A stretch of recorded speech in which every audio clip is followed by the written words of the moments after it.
अब बात ईडी की जांच के खिलाफ विपक्षी एकता को लेकर 3 अहम खबरें यहां आपको पता होना जरूरी है। दावा होता है कि ईडी के खिलाफ विपक्षी एकता में 18 दल हामी भरते हैं, लेकिन जो चिट्ठी सामने आती है उसमें दस्तखत सभी नहीं करते हैं। टीएमसी ने पहले ही खुद को विपक्षी एकता के मार्ग से दूर बता दिया, कहा कि बंगाल में कांग्रेस लेफ्ट बीजेपी आपस में मिले हैं तो हम कैसे जाते। शरद पवार की पार्टी विपक्षी एकता की बैठक में शामिल हुई, लेकिन ईडी दफ्तर तक न तो मार्च में गई न चिट्ठी पर दस्तखत किए। एनसीपी नेताओं ने बताया कि हमें चिट्ठी का ड्राफ्ट पहले दिखाया ही नहीं गया तो हम कैसे मार्च में शामिल होते। अब ये 3 पॉइंट इस बात की दस्तक देते हैं कि आज जो बीजेपी के खिलाफ एक दिख रहे हैं, ये वक्त की बात है। समय बदलेगा तो एकता भी बदल सकती है। लोकतंत्र की एक दुखद तस्वीर, ये टिप्पणी आज सुप्रीम कोर्ट से आई है। क्यों आई है, पहले कुछ सवाल सुनिए। क्या एकनाथ शिंदे महाराष्ट्र के मुख्यमंत्री न बन पाते?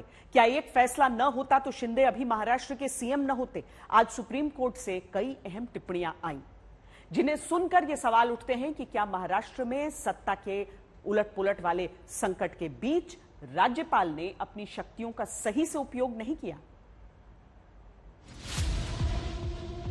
क्या महाराष्ट्र में सत्ता के सबसे बड़े सियासी संकट के दौरान राज्यपाल की भूमिका चिंतनीय रही? क्या महाराष्ट्र में सत्ता के उलट-पलट के दौरान राज्यपाल ने विश्वास मत साबित करने को कहकर गलत किया था?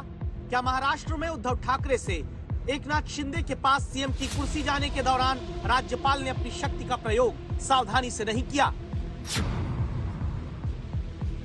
मेरे पास ऐसा कोई दबाव नहीं था, पर कोई दल शपथ लेता है, वो कहता हमको थोड़ा समय दे दीजिए, हमें करना है, तो हमने समय दे दिया। स्वाभाविक है, लोग कोर्ट गए, कोर्ट ने कहा जल्दी करो, हमने जल्दी कर दिया।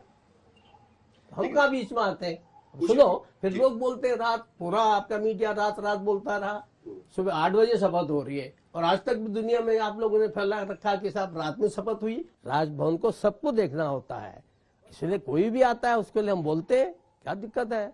क्या हमने कोई सरकार की विरोध तो किया नहीं? हमने किसी सरकार के खिलाफ तो एक पत्र के बारे में आपने जिक्र किया, मैंने कहा कि ठीक है, उसके बारे में बयान आ चुका है, बस। महाराष्ट्र में उद्धव ठाकरे सरकार और पूर्व राज्यपाल भगत सिंह कोश्यारी के रिश्तों के बीच पहले से ही खटास थी। जब उद्धव ठाकरे के विधायकों ने कांग्रेस और एनसीपी के साथ गठबंधन करने पर नाराजगी जताते हुए शिवसेना छोड़ने का निर्णय लिया, उसके बाद उद्धव ठाकरे ने सुप्रीम कोर्ट का दरवाजा खटखटाया। बावजूद उसके राज्यपाल ने बहुमत पेश करने को कहा, और इसी बात को लेकर आज सुप्रीम कोर्ट ने राज्यपाल को भी फटकार लगाई है। भगत सिंह कोश्यारी, महाराष्ट्र के पूर्व राज्यपाल, जिन्होंने उद्धव ठाकरे की शिवसेना के खिलाफ शिंदे गुट की बगावत के बाद विश्वास मत सदन में साबित करने को कहा था। शिवसेना असली कौन के विवाद में सुप्रीम कोर्ट में चलती सुनवाई के दौरान तत्कालीन राज्यपाल रहे भगत सिंह कोश्यारी की भूमिका को लेकर तल्ख टिप्पणी सुप्रीम कोर्ट से आई है।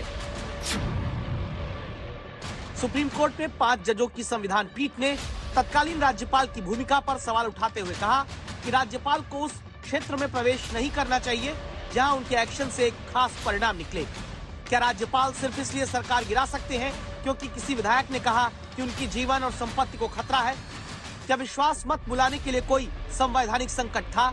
किसी सरकार को गिराने में राज्यपाल स्वेच्छा से सहयोगी नहीं हो सकते। राज्यपाल को विश्वास मत बुलाने से पहले खुद से पूछना था कि 3 साल तक सरकार में साथ रहे विधायक अब क्यों अलग हो रहे? राज्यपाल ने कैसे अंदाजा लगाया कि आगे क्या होने वाला है? राज्यपाल सिर्फ इसलिए विश्वास मत साबित करने को नहीं कह सकते क्योंकि किसी पार्टी के अंदर मतभेद है। जब तक गठबंधन में संख्या समान है, राज्यपाल का वहाँ कोई काम नहीं। शक्ति परीक्षण के लिए महाराष्ट्र विधानसभा का सत्र बुलाने को लेकर सुप्रीम कोर्ट की संविधान पीठ ने राज्यपाल की भूमिका की खरी आलोचना की। सुप्रीम कोर्ट ने साफ कहा कि राज्यपाल का काम यह नहीं है कि वो पार्टी का नेता चुनने के लिए पार्टी की दलगत राजनीति में घुसे, और ये परंपरा किसी भी तरह से संवैधानिक और स्वस्थ नहीं कही जा सकती है।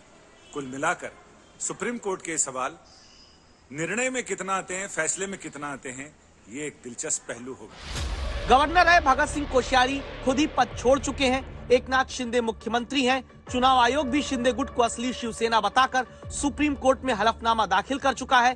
सुप्रीम कोर्ट में अभी सुनवाई जारी है, फैसला आना है। फैसला शिवसेना पार्टी पर किसका अधिकार इससे जुड़कर आएगा। लेकिन देश की सर्वोच्च अदालत की तरफ से तत्कालीन राज्यपाल की भूमिका पर चिंता जताते हुए कही गई बातें दस्तक देती हैं। क्या सरकारें जनादेश नहीं बल्कि राजभवन से बनेंगी, बिगड़ेंगी? संजय शर्मा, दिल्ली आज तक।